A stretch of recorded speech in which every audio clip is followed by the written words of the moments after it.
네. 안녕하십니까. 안녕하십니까. 오늘은 제때 돌아온 중고쇼입니다. 그쵸. 오랜만에 제때 돌아왔는데 일단 사전에 먼저 말씀드릴 게 제가 요즘 알러지 때문에 너무 고생을 하고 있어 가지고 목소리가 아주 가버렸습니다. 코도 맹맹하고. 그 점은 양해 부탁드리겠습니다. 안타깝습니다. 안타까워요. 요즘 환절기니까 네. 왈더님도 조심하시고 그리고 청취자분들도 조심하시길 바랍니다. 저희가 또 돌아왔는데 어쨌든 그 리캡을 좀 한번 드리고 보자 합니다. 저번에 저희가 이제 붉은 사막과 퍼러비스에 대해서 말했는데 결과가 나왔죠? 그 후에 바로. 그래서 붉은 아 사막은 네. 네. 네. 나왔죠. 나왔습니다. 그래서 우려하던 것과 같이 별로 좋은 뭐랄까 비평을 받지는 못했습니다. 그래서 그거가 이제 촉발제가 돼서 네 주가가 이제 지금까지 한 45% 인가 42% 정도 고점 대비해서 하락을 했습니다.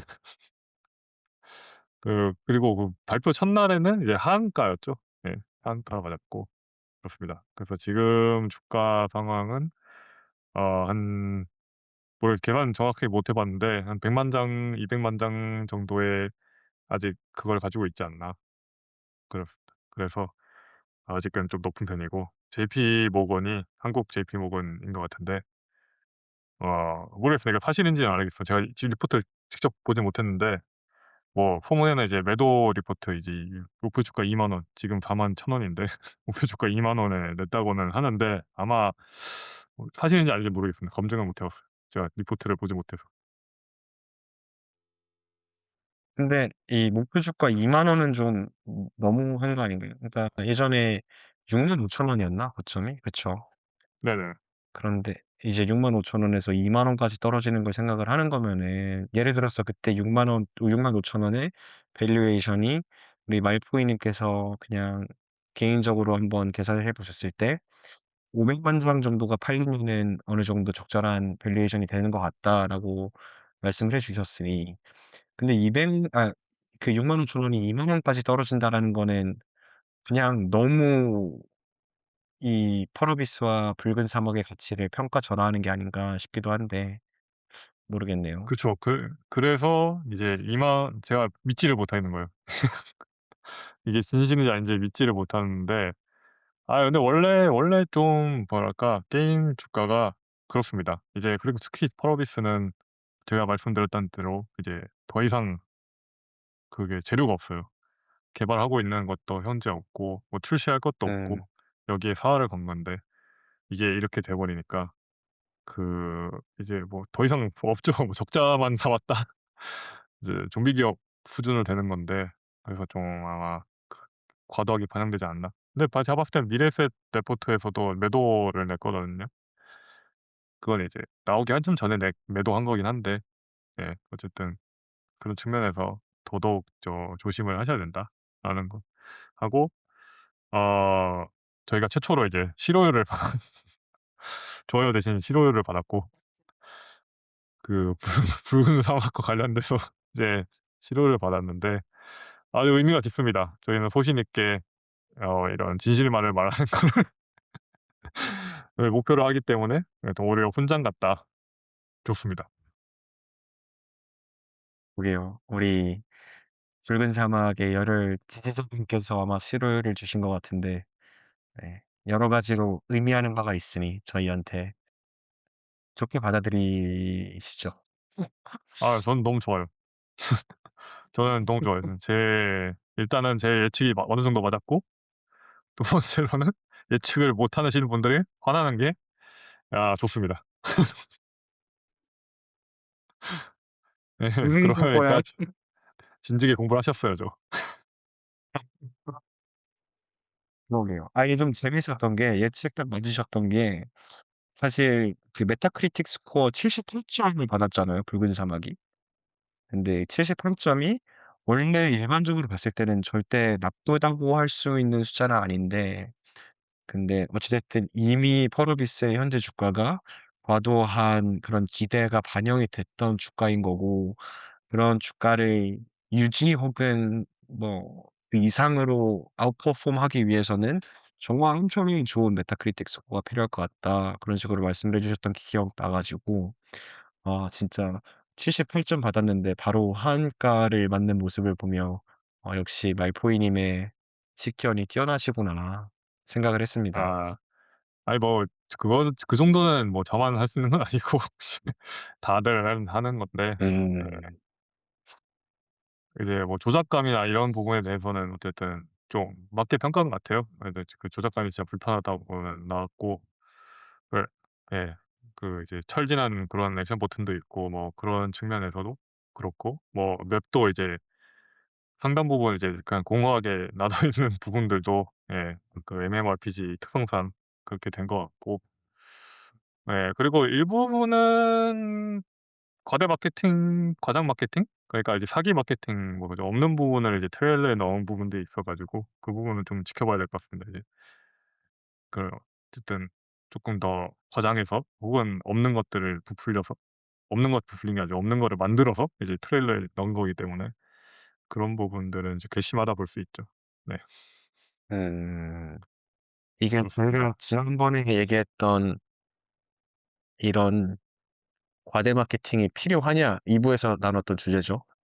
예. 그런 관점에서도 많은 생각을 다시 하게끔 만드는 그런 결과인 것 같습니다. 이렇게 없는 거를 만들어서까지 마케팅에 활용을 했다라는 뜻인즉슨 정말 그런 의도를 가지고 그렇게 마케팅을 했다라는 거잖아요. 그리고 그런 의도를 가진 것에 대한 근본적인 이유에 대해서 다들 한 번씩 생각해 봄직하지 않나 그렇게 네. 생각합니다. 맞습니다. 그래서 좀 리팁은 요 정도로 하고 이제 저희가 오늘 말씀드릴 거는 이제 왈도 님께서 뭐 거의 뭐 치트키죠. 이런 훌륭한 주제를 가져오셔 가지고 저희가 한번 말씀을 드리도록 하겠습니다. 어떤 주제죠? 저희가 오늘은 이제 직업 탐구로 돌아왔습니다. 예. 저희가 과거에 조회수가 잘 나왔던 시리즈들을 좀 반추해 보면 저희들이 이제 과거 직업에 대해 얘기를 나눴던 거, 그다음에 MBA 관련된 정보를 나눴던 거, 이렇게 커리어나 뭐 커리어와 연관된 일련의 주제로 다뤘을 때 조회수가 잘 나왔기 때문에 이번에도 그런 희망을 갖고 오늘의 직업 탐구 주제는 IB를 들고 와 봤습니다. 그래서 저는 사실 뭐 이미 말씀드렸지만 원래 컨설턴트였고 투자은행 뭐 뱅커로서 근무를 이렇게 한 건 아닌데, 제가 이제 이 작년이죠. 예. 작년 여름에 인턴을 투자은행에서 했었기 때문에, 그리고 뭐 highly likely 이제 MBA를 졸업하면은 투자은행으로 돌아가서 업무를 시작할 것으로 보이기 때문에, 네 한번 이참에 이 투자은행에 대해서 한번 얘기를 드려 보려고 주제를 잡아 봤습니다. 아 네. 이 겸손하게 하일리 라이클리 하셨지만 사실상은 돌아가십니다. 확정 상태고요. 네. 그래서 이게 그쵸. 뭐 이제 네. 이제 빼도 박도 못하는데 네. 또 제 이제 마음에 또 중요한 있죠. 거를 또 예? 아 아닙니다, 아닙니다. 예. 선택권은 저에게 있는 게 맞습니다. 오퍼는 받았기 때문에. 아 그렇죠. 근데 뭐 백수가 되냐 뭐 뱅커가 될 거냐면 뭐 쉽지 않은 선택이겠죠? 어쨌든 제가 그래도 제일 중요한 거를 말씀드리고 싶은 거는 이제 "어디로 가냐? JP 모건이다." 이 굴지의 아 예 뱅크이기 때문에 그런 것도 뭐 이제 좀 감안하시고 들어 주시면 좋겠습니다. 이제 JP 모건 뱅커가 직접 말해 주는 IB 한번 들어보시도록 이거 하겠습니다. 이거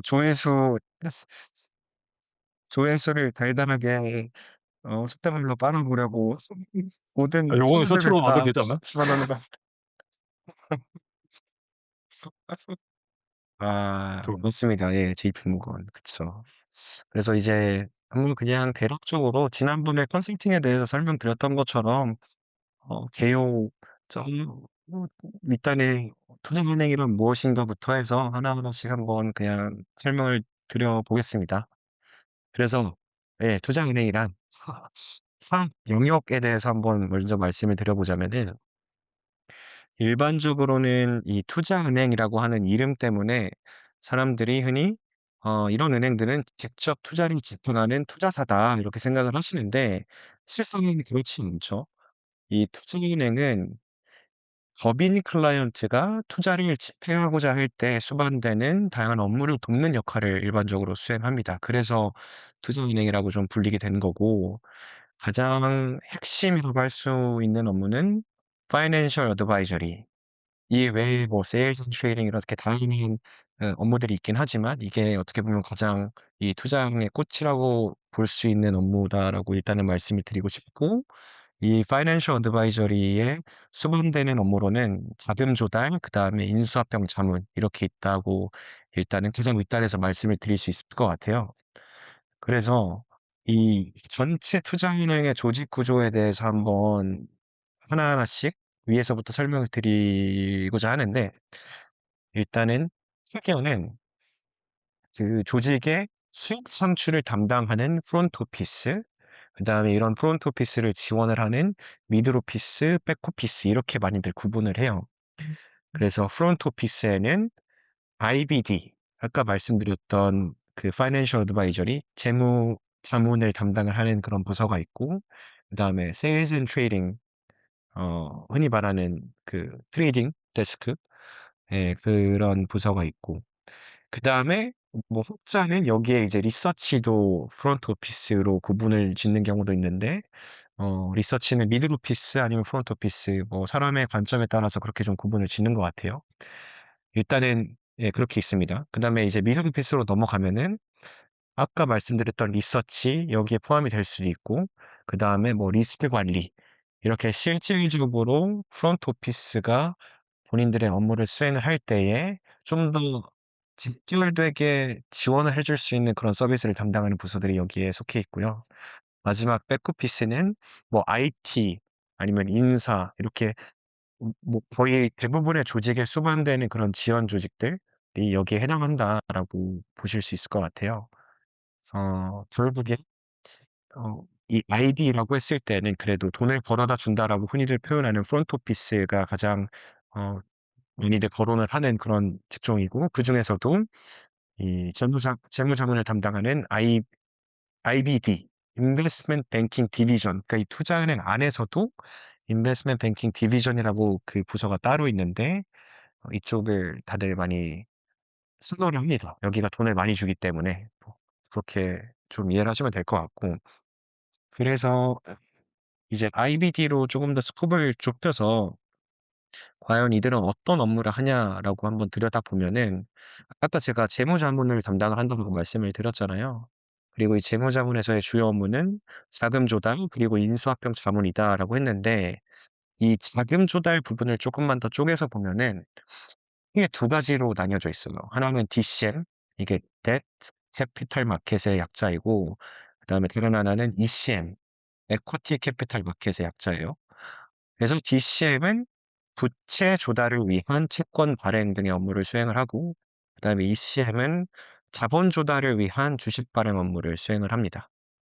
이렇게 이해를 해 주시면 될 것 같고, 그래서 결국에 정리하자면은 IBD의 업무는 크게 DCM, ECM 그리고 M&A 자문, 이렇게 세 가지로 구분이 된다라고 말씀을 드릴 수 있을 것 같아요. 그래서 계속 오늘 이 얘기할 게 많아 가지고 그냥 오늘도 랩을 좀 하겠습니다. 그래서 IBD의 세부 조직 구조에 대해서 이제 또 말씀을 드리면은, 여기는 은행별로 쪼끔씩 다를 수 있으나 크게 인더스트리, 그러니까 산업을 구분하는 그런 팀이 있고, 그다음에 프로덕트로 구분되는 팀들이 있어요.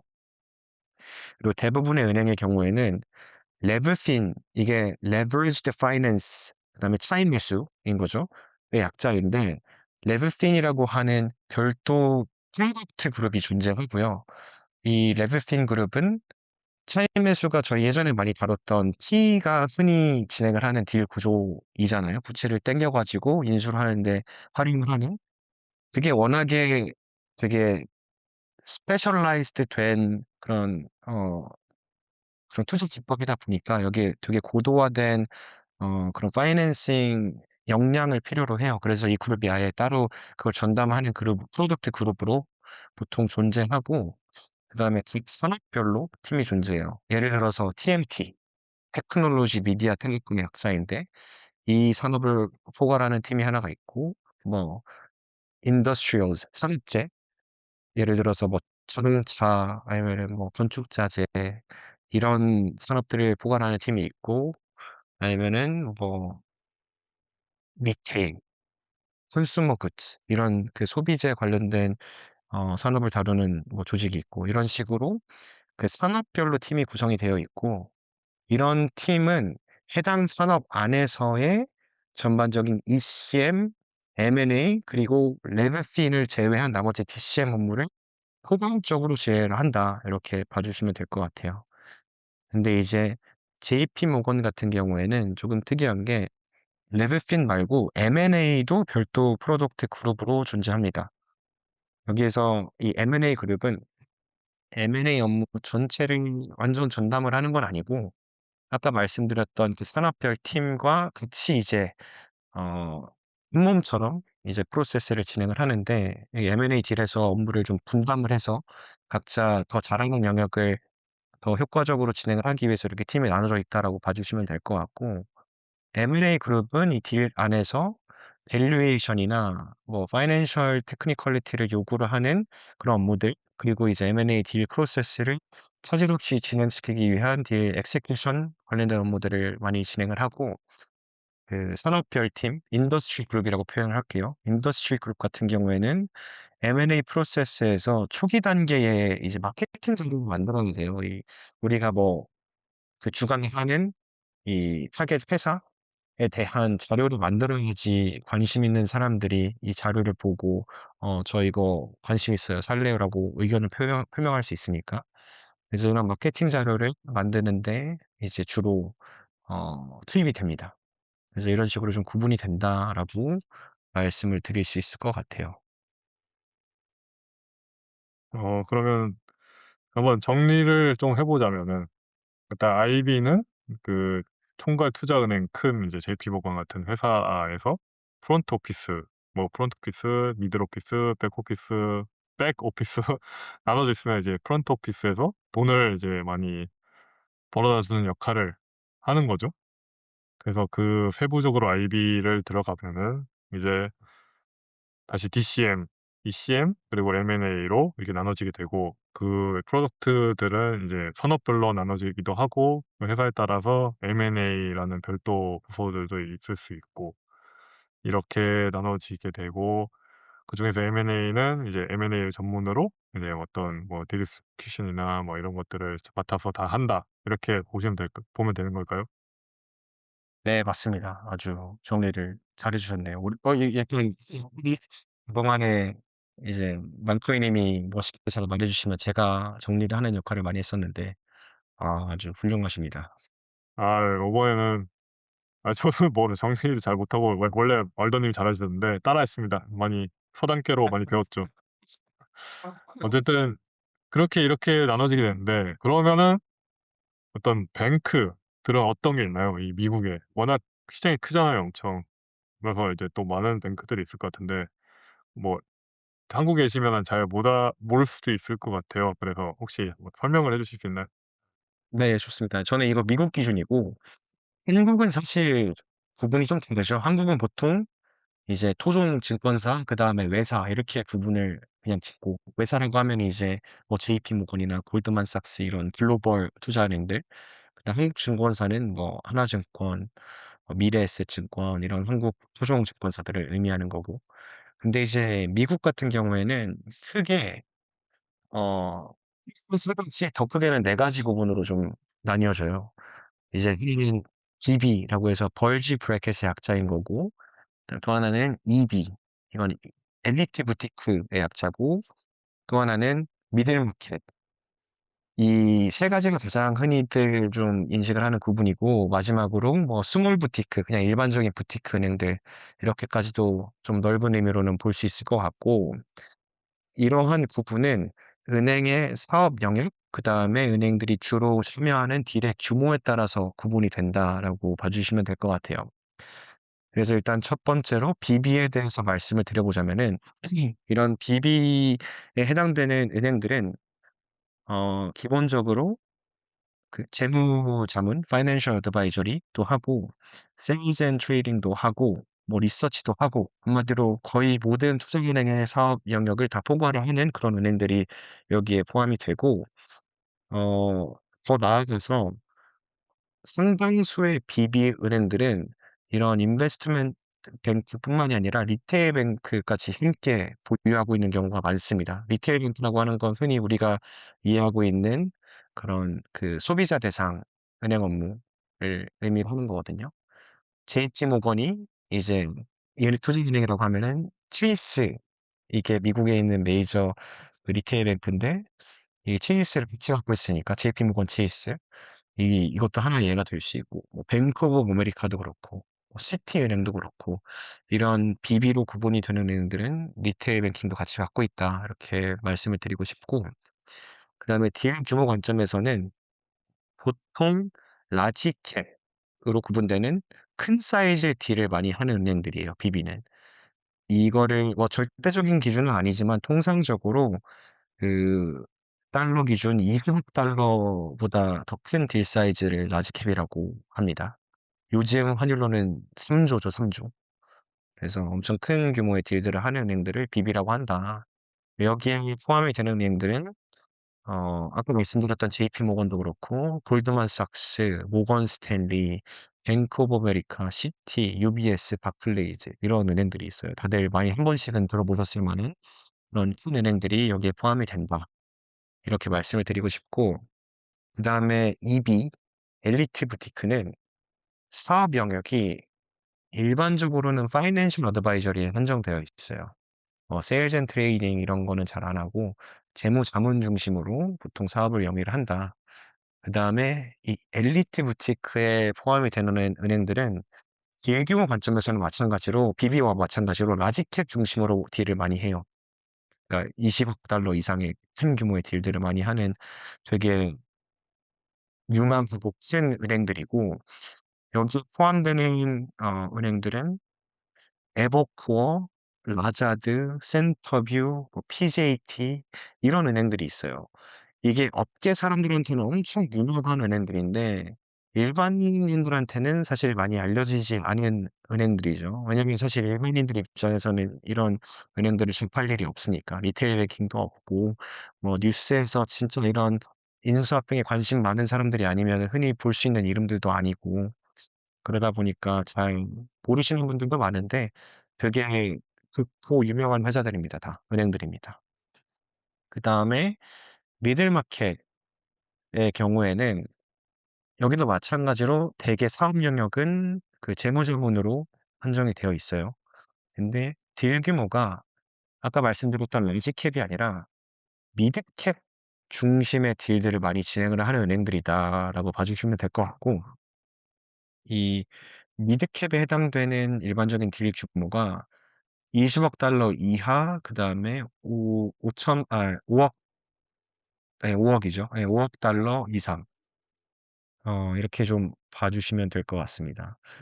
사실 3조 이하 뭐 한 7-8 천억 이상 이렇게 보는 건데 우리나라에서 흔히 발생하는 그런 M&A들을 고려했을 때에는 그냥 라지 캡 딜은 우리나라에선 없다. 그러니까 미국 기준으로는 다 미드 캡 혹은 스몰 캡이다 우리나라의 딜들은. 그렇게 봐 주시면 될 것 같아요.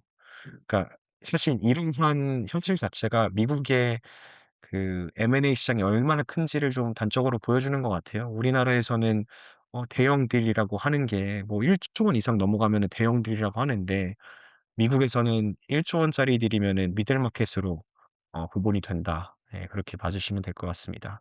그래서 이런 미들 마켓에서 사업을 영위하는 주요 은행으로는 훌리안 로키, 베어드, 링컨, 윌리엄 블레어, 제프리즈 이런 은행들이 있는데 마찬가지로 되게 업계에서는 유명한 은행들이에요. 미들 마켓이라고 해서 뭐 JP 모건이나 다른 은행보다 덜하다, 더 못하다 이런 건 절대 아니고 그냥 사업을 영위하는 그 '영역이 다른 거다.' 그렇게 봐 주시면 될 것 같습니다. 어 아주 깔끔하게 수용합니다.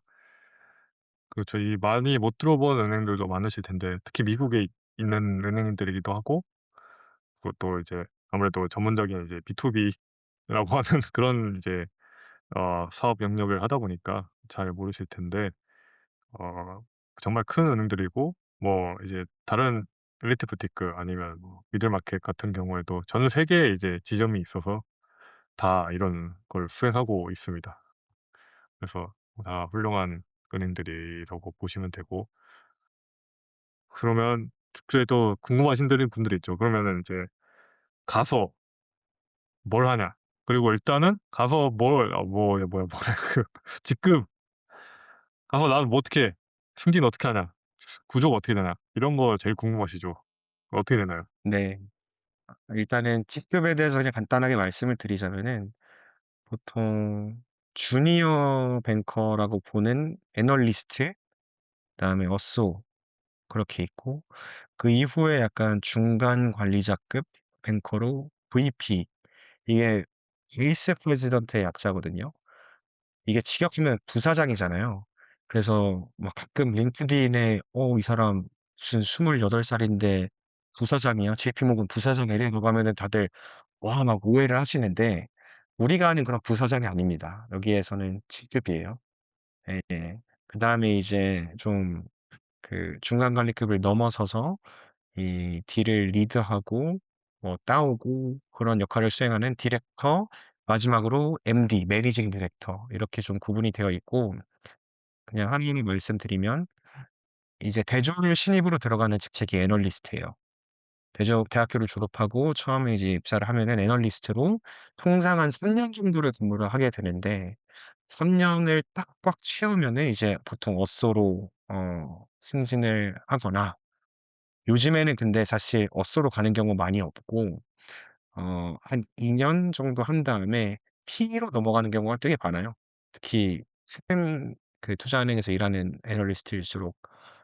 예, 그래서 한 2년 정도 있다가 PE로 넘어가거나, 아니면은 IB에 나와서 3년 채운 다음에 오쏘로 승진하거나, 그것도 아니면은 한 2-3년 한 다음에 뭐 저희가 한 것처럼 MBA로 오거나, 예, 그런 코스들이 있다라고 봐 주시면 될 것 같고, 그다음에 어쏘로 넘어가면은 어 일단 어쏘의 직급 자체가 애널리스트에서 어쏘로 승진을 하는 케이스가 있고, 이제 저처럼 MBA를 졸업한 다음에 이제 IB에서의 첫 직장 첫 직급으로 이제 어쏘로 오는 경우가 있어요. 그런 걸 보통 MBA 어쏘라고 하는데, 예, 이제 한마디로 딱 MBA 졸업했을 때 처음으로 갖게 되는 그런 직장에서 평생적으로 주는 직급이다. 그렇게 봐 주시면 될 것 같아요. 그래서 어쏘도 한 3년 정도 이제 보통 근무를 하게 됩니다. 그다음에 어쏘 3 년을 지나서 이제 4년 차 때 VP로 승진을 할 수가 있어요, 잘하면은. 어 그래서 따지고 보면은 이 VP라는 직급이 한 대졸 직후에 이제 투자은행에 입사를 했다라고 했을 때에는 한 7년 차 정도 되는 직급이에요. 우리나라로 따지면은 적응도 안 되는 연차인 거예요, 사실. 그래서 이 부사장이라고 하는 그런 타이틀을 보고 오해를 하시면 안 되고, 근데 이게 이런 투자은행에서 6 년을 동료로서 굴렀다라는 게 단순히 뭐 숫자만 볼 게 아니라 그 기간 동안에 엄청나게 영혼을 갈아 넣으면서 일했을 거라는 걸 생각하면은 대단한 업적인 건 맞죠. 예. 그래서 실제로 이제 이런 투자은행에서의 VP급 그 직원들을 보면은 연륜이 확실히 묻어나요. 엄청 잘하고 똑똑하고, 예, 이런 VP급 되면은 일반적으로 다른 일반적인 회사 혹은 컨설팅 펌에서 팀장급이라고 인식을 하거든요. 실제로 딜을 이제 진행시키고 주도하고 그런 역할을 VP급에서 보통 많이 합니다. 그래서 이제 VP를 달면은 통상 다음 직급으로 승진하기까지 한 4년 정도 걸려요. 그래서 꽤 오랜 기간 동안 VP를 달게 되고, 이 4 년이 지나면은 보통 한 디렉터로 승진을 하게 되고, 이 디렉터가 예전에 제가 컨설팅에 대해서 말씀드릴 때, 그때도 특히 MBB 같은 경우에는 파트너 직급이 두 개로 나뉘거든요. 이제 BCG는 일반 파트너가 있고 매니징 디렉터 앤 파트너라고 하는 직급이 있는데 죄송합니다. 어 그 BCG에서는 일반 파트너를 속된 말로 짭파라 그랬어요. 짭 파트너. 그다음에 이제 MVP가 되어야지 에퀴티 파트너로서 실제 막 영업 베이스로 인센티브도 받고 그런 직급이 있는 건데 제가 느낀 인상은 이제 투자은행에서의 디렉터도 컨설팅 펌의 짭 파트너 포지션이 아닌가 싶습니다. 그러니까 이게 나쁘게 표현해서 그런 거지 실상은 이제 VP처럼 이 딜을 리드하고 실제 업무를 진행을 시키는 그런 업무를 담당하면서도 이제 매니징 디렉터로 승진을 하기 위해 영업 관련된 업무도 슬슬 나가기 시작하고 이런 두 가지 측면에서의 업무를 다 진행을 하면서 본인들이 입증을 해야 되는 그런 포지션이다. 그렇게 말씀을 드릴 수 있을 것 같고 마지막으로 이제 매니징 디렉터 이제 끝장이 다 본 거죠. 투자은행에서 매니징 디렉터 달았다고 하면은 이 정도 되면은 영업을 따오는 게 주된 업무가 되는 한마디로 파트너가 되는 거죠, 이런 은행에서. 그렇게 좀 직급이 구분이 된다라고 말씀을 드릴 수 있을 것 같아요. 그다음에 이제 직급은 이렇게 좀 정리를 하고 그럼 보통 어떤 일을 하냐, 딜은 어떤 식으로 좀 진행이 되냐에 대해서 설명을 드려 보겠습니다. 일단 아까 전에 IBD에서 담당하는 업무는 크게 DCM, ECM, M&A 이렇게 말씀을 드렸는데 DCM, ECM은 좀 더 심플해요. 이게 그러니까 말이 심플하다인 거지 당연히 그 하나하나의 업무는 되게 복잡하고 많은 노력과 시간을 필요로 하는데 그 그런 딜의 구조가 상대적으로 좀 straightforward하다 이렇게 말씀을 드리는 거고 대부분 단편적으로 자금 조달을 해야 되는 그런 업무들인 거죠. DCM은 뭐 법인 고객들 자금 조달하기 위해서 기존에 존재하는 카테고리에서 채권을 발행하거나 아니면 좀 더 그 고객사의 재무 상황에 따라서 새로운 유형의 채권을 개발해 내고 발행을 하는 뭐 그런 업무를 담당을 하고 ECM 같은 경우에는 가장 대표적인 게 IPO 기업 공개죠. 아니면은 뭐 증자 뭐 이런 그 지분과 관련된 그런 업무를 진행을 한다라고 봐 주시면 될 것 같아요. 그럼 이제 핵심은 M&A인데 M&A는 이 은행이 매도인 측을 대리하냐 아니면은 그 매수인 측을 대리하냐에 따라서 그 딜을 셀 사이드 딜 혹은 바이 사이드 딜로 구분을 합니다. 그러니까 매도인 측을 대리할 때는 셀 사이드가 되는 거고 매수인 측을 대리할 때는 바이 사이드가 되는 거예요. 근데 일반적으로는 셀 사이드 딜을 선호해요, 은행들이. 왜 그러냐면은 IB의 수임 구조는 거의 100% 성공보수 베이스다라고 봐 주셔도 돼요. 이게 딜을 성사시켜야지만 돈을 받는 구조이기 때문에 셀 사이드의 경우에는 바이 사이드보다 딜을 성사시키고 돈을 받을 수 있는 확률이 더 높다라는 게 핵심인 거죠. 왜냐면은 내가 이제 매도인 측을 대리를 한다라고 하면은 상대가 누가 됐든 간에 딜을 성사시키기만 하면 돈을 받는 건데 내가 매수인 측을 대리하는 바이 사이드 딜이다라고 했을 때에 내가 대리하고 있는 매수인이 다른 수많은 매수인과의 경쟁에서 이기고 최종적으로 매도인 측과 협상을 통해서 딜을 성사시켜야지만 돈을 받을 수 있기 때문에 허들이 더 높죠. 그렇다 보니까 은행들은 일반적으로 셀 사이드 딜을 더 선호한다. 그렇게 봐 주시면 될 것 같아요. 그리고 셀 사이드냐 바이 사이드냐에 따라서 은행이 담당하는 업무가 조금씩 달라지고 왜냐면 내가 매수인 측을 대리를 하는 경우에는 이 앞단에서 말씀드렸던 마케팅 자료를 만들 필요는 없잖아요. 마케팅 자료는 내가 팔고자 하는 회사는 이렇습니다에 대한 그런 내용인데 내가 매수인일 때는 그런 걸 할 필요가 없으니까. 그래서 업무가 조금씩 다르다. 이렇게 일단 말씀을 드릴 수 있을 것 같고 그러면 이제 M&A 프로세스는 어떻게 좀 진행이 되냐에 대해서 간략하게 설명을 드리자면 이건 제가 셀 사이드 중심으로 말씀을 드릴게요. 그래야지 전체 딜 프로세스의 한 판을 다 완벽하게 좀 볼 수 있으니까. 가장 앞단에는 보통 그 프리 런치 페이스라고 그 단계를 구분 짓는데 이 안에선 그 팀이 딱 모여 가지고 처음에 이제 뭐 기업 고객이 찾아와서 혹은 법인 고객이 찾아와서 "아 저희 한번 자산을 좀 매각하고 싶은데 도와주세요."라고 하면은 이 딜의 방향성 그다음에 전략을 좀 정의를 하는 그런 단계가 있어요. 이 안에서는 딜의 레셔넬이라든지 우리가 어떤 자산을 매각을 할 건지 그다음에 대략적인 밸류에이션 레인지는 어떻게 되는지 딜의 구조는 어떻게 가져가야 되는지 뭐 매각 지분율이라든지 그다음에 이 자산에 대한 equity 스토리 그러니까 이 매각 대상 자산이 향후 어떻게 성장을 할 수 있을지 전략이라든지 이런 걸 풀어 줘야지 매수인 측에서도 그걸 보고 뭐 구미가 당기고 납득을 할 수 있으니까 '아 우리가 이걸 살 만하겠구나.' 이런 것들에 대한 고민을 이 프리런치 페이즈에서 하는 거예요. 그다음에 이 프리런치 페이즈에서 이런 것들이 좀 준비가 되면은 마케팅 자료도 미리 좀 준비를 하기 시작하는 거죠. 이 마케팅 자료라고 하면은 일단 크게는 티저와 IM인데 티저는 IM의 일부분을 짜집게 하는 거예요, 어떻게 보면은. 어 "우리가 지금 이러이러한 매물들을 이제 시장에 내놓겠습니다.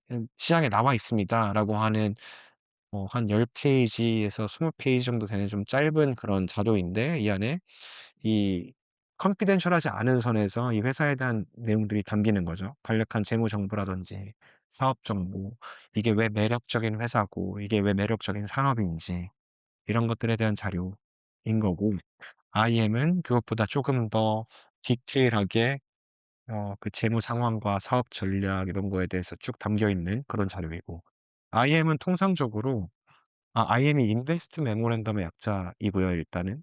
그리고 IM은 통상적으로 그 NDI를 작성을 해야지만 공유를 해 줍니다.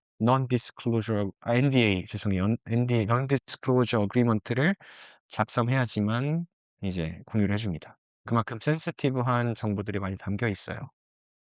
그리고 이 페이지에서 또 잠재적으로 어떤 매수인들이 있을지 롱리스트를 작성하고 그 안에서 숏리스트로 또 추가내고 궁극적으로는 이런 잠재 매수인들을 피핑을 해서 아까 말씀드렸던 티저를 배포하는 것까지가 프리런치 페이지입니다. 그다음에 이제 페이즈 1 드디어 이제 페이즈가 시작한 거죠.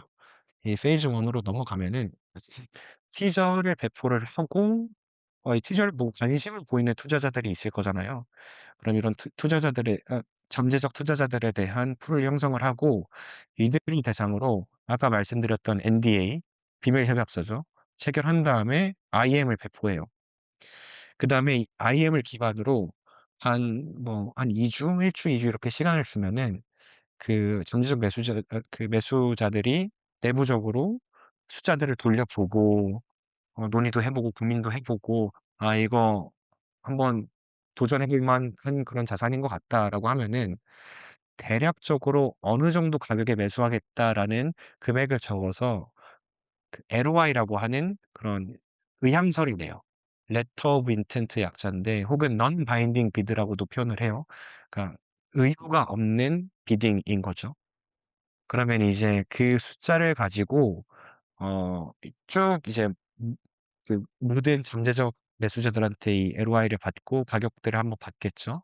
그럼 여기에서 이제 투자은행과 고객사가 모여서 얘네는 다음 단계로 넘겨도 되겠다. 충분히 높은 가격을 썼다."라고 하면은 그중에서 또 추가 가지고 이제 다음 단계로 넘어가는 겁니다. 근데 이제 다음 단계로 넘어가기에 앞서서 이런 일들이 진행이 될 때 동시에 데이터룸이란 걸 준비를 해요. 이 데이터룸은 보통 VDR이라고 많이 하는데 VDR은 버추얼 데이터룸의 약자예요. 여기에 나중에 본실사가 시작이 되면은 이제 매수인들이 요청을 하는 자료들이 있잖아요. 회사의 명확한 재무 정보라든지 다양한 정보들이 있을 텐데 그 실사에 필요한 자료들을 업로드하는 그런 공간이다라고 생각을 해 주시면 될 것 같고 여기에 이제 미리 이런 자료들을 준비하고 업로드하는 작업도 이 페이즈 1에 함께 진행을 합니다. 그다음에 이제 페이즈 2로 넘어가면은 아까 추리는 이런 매수자들을 대상으로 본실사를 여는 거예요.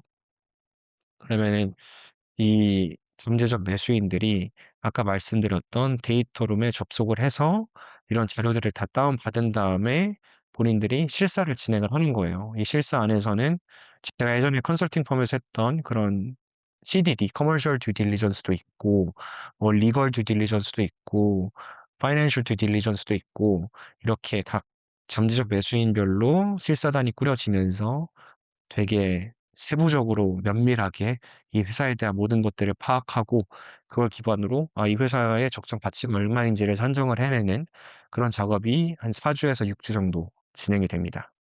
그리고 이런 실사가 진행되면서 매니지먼트 프레젠테이션이라고 하는 경영진 미팅도 함께 열어요. 이거는 그 매각 대상 회사의 경영진들을 쭉 모여 모아 모은 다음에 이 실사를 진행하는 잠재적 매수인들까지 초청을 해서 그들이 경영진한테 질문하고 싶은 것들을 다 질문하는 세션이에요. 경영진들한테 뭐 이 실사 자료들 그 데이터룸에 올라온 자료들에 대한 진위 여부를 물어보는 경우도 있고 그다음에 좀 더 정성적으로 '전략에 대해서 파악해야 된다.'라고 생각하면은 그런 부분을 질문하는 경우도 있고 그래서 이런 세션들이 동시에 진행이 된다라고 봐 주시면 될 것 같고 이런 일련의 과정을 거쳐서 마지막에 페이즈 2가 끝나는 시점에 이제 바인딩 오퍼 이제 낙장 불입의 마지막 오퍼를 각 잠재적 매수인별로 제출을 하는 거죠. 그래서 다들 이렇게 숫자를 써 내서 "아 저 이 가격에 매수하고 싶습 인수하고 싶습니다."라고 의견을 표하면은 그 안에서 이제 투자은행과 매도인이 같이 모여서 "아 얘랑 같이 협상을 진행을 하겠다."라고 마지막 이제 의사결정을 내리는 겁니다. 그래서 이 협상 대상자가 확정이 되면은 협상 단계로 넘어가서 계약 조건에 대해서 협상을 하고 이 협상이 다 마무리가 되면은 마지막에 사인하고 이제 대금 지급까지 이루어지는 그 마무리 단계가 이어지면서 이 딜이 끝나게 된다라고 말씀드릴 수 있을 것 같습니다. 어 이 정말 기나 사실 엄청 긴 여정이잖아요, 이게 딜 한번 끝내는데.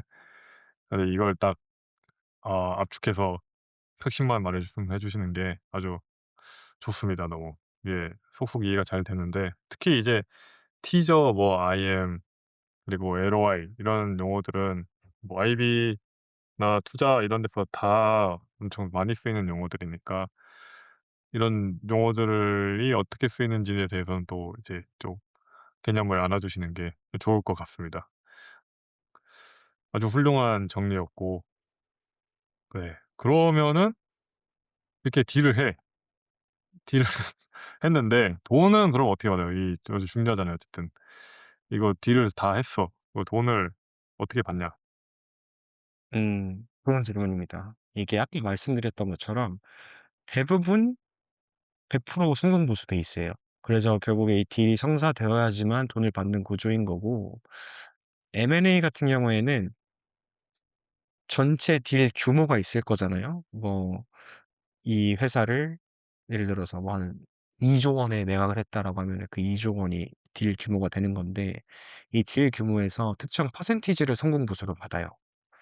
그리고 통상적으로 딜 규모가 커지면 커질수록 이제 약속받는 퍼센티지가 낮아집니다. 그래서 일단 스몰 캡으로 구분되는 뭐 한 2,000 달러 이하의 딜인 경우에는 한 3% 에서 10% 까지도 이 성공 보수로 좀 받을 수 있고 미드 캡으로 구분되는 경우에 이게 아까 말씀드렸던 저기 그 수준 이익방에서 한 20억 달러 정도 그 중간에 있는 규모의 딜에서는 1.5 에서 3% 그다음에 라지 캡으로 구분되는 20억 달러 이상의 딜에서는 0.5 에서 1.5% 그다음 마지막에 메가 딜 막 뭐 그 100억 달러 이상이 되면은 한 0.2 에서 1% 사이에 그런 성공 보수를 받는다라고 봐 주시면 될 것 같아요.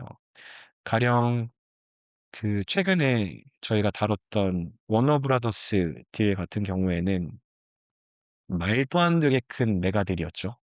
규모가 거의 그 천억 달러가 맞나? 그쵸. 천억 달러죠. 예. 천억 달러가 넘는 규모였는데 이게 숫자가 너무 커 가지고 이 천억 달러라는 숫자는 말일 일이 많이 없는데 이 정도 규모의 딜에서는 제가 기억하기로 그때 자문사들이 여러 개가 있었어요. JP 모건이랑 어 에버코어였나? 지금 정확히 기억은 나는 JP 모건이랑 다른 어떤 투자은행이 또 있었는데 이들이 통합 한 0.2% 정도의 성공 보수 수익을 받았다라고 기억을 합니다. 네, 그래서 사실 딜 규모가 이렇게 크다 보니까 0.2% 라고 해도 이게 막 1,000억 원 이 정도 수준이에요. 그래서 되게 큰 금액의 이제 보수를 좀 받았다라고 봐 주시면 될 것 같습니다. 음. 어 이 역시 규모가 크다 보니까 뭐 비율 퍼센티지 당연히 낮아지는 건 당연한 거고, 그래도 돈이 역시 많아지네요. 그러면 네. 아 네. 사실 제가 좀 중요한 거를 깜빡한 것 같은데 이게 생공보수 베이스잖아요. 불확실성이 큰 거예요, 사실 투자은행 입장에서는. 그래서 하나의 딜에 되게 많은 리소스를 오랫동안 투입하는 게 불확실성이다 보니까 꺼려해요, 이 은행들이. 그래서 어떤 일이 생기냐라고 하면은 일반적으로 한 명의 직원이 동시에 딜을 한 3 개, 4 개씩 진행합니다.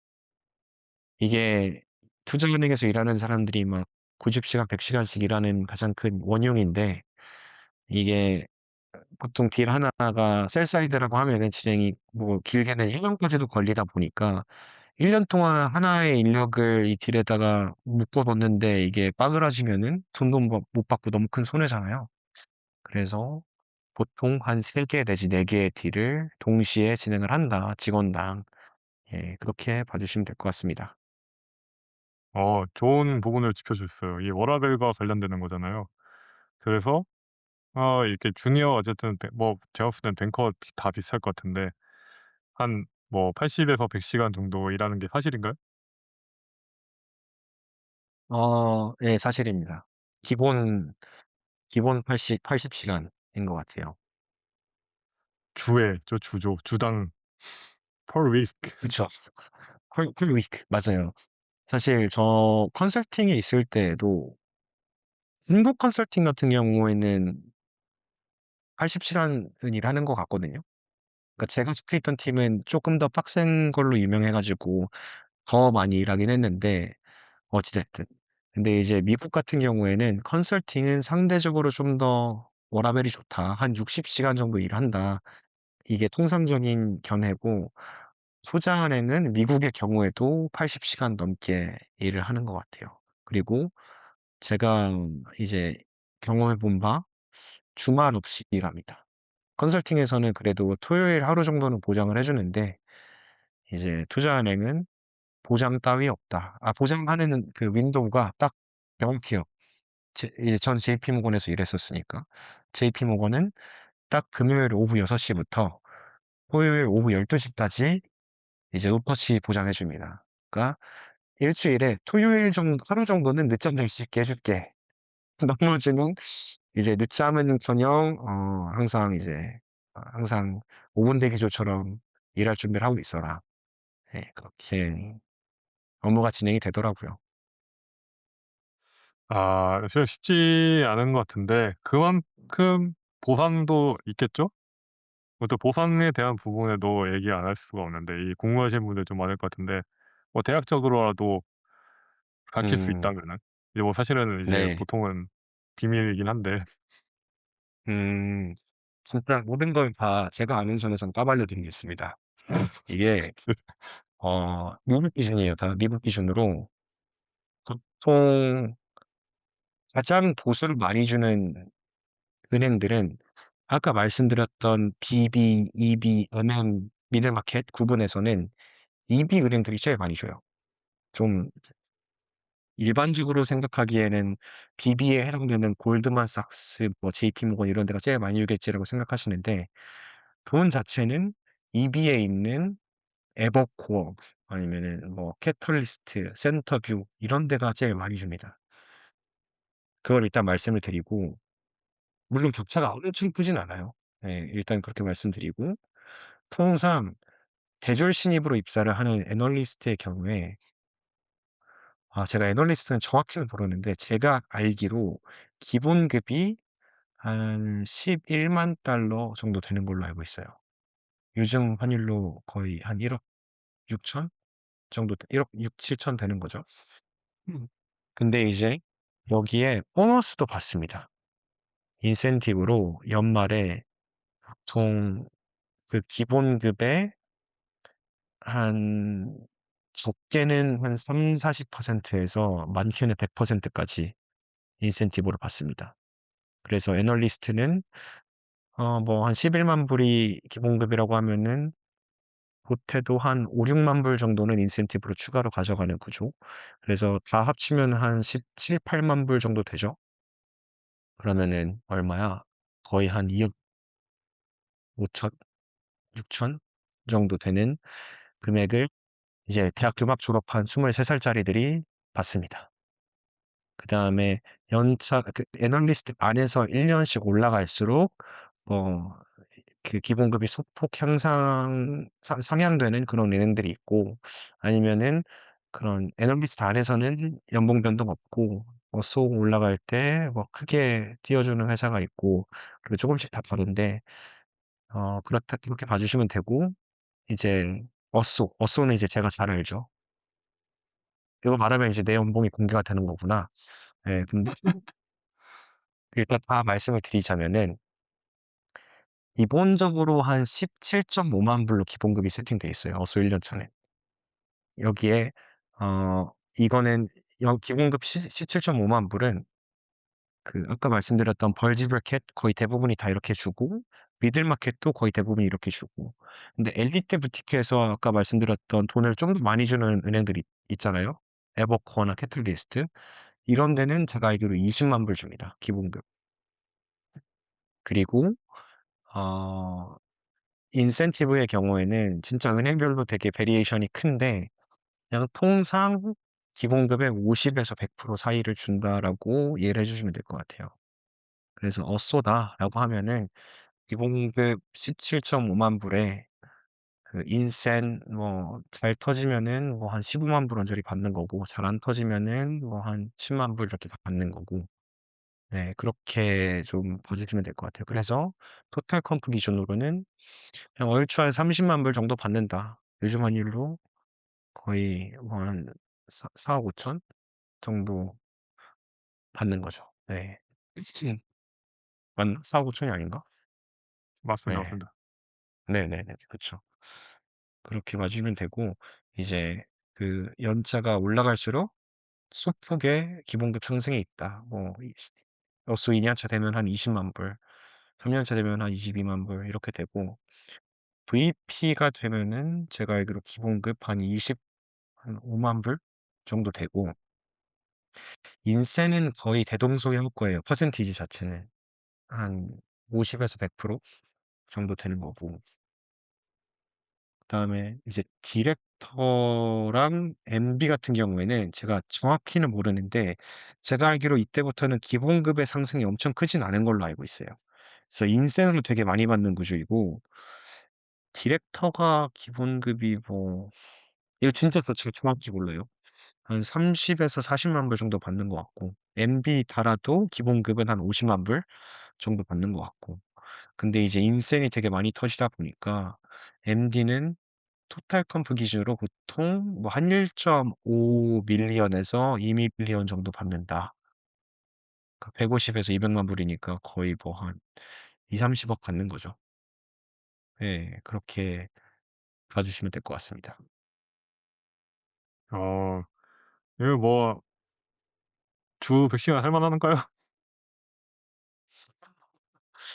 이게 그 요즘 풍경이 이렇게 좀 바꿔 가지고 말하면 엄청 많은 것 같은데, 꼭 이게 미국에서는 필리핀 사람들이 워낙 많잖아요. 한국이랑 동일선상에 놓고 비교를 하면 안 돼요.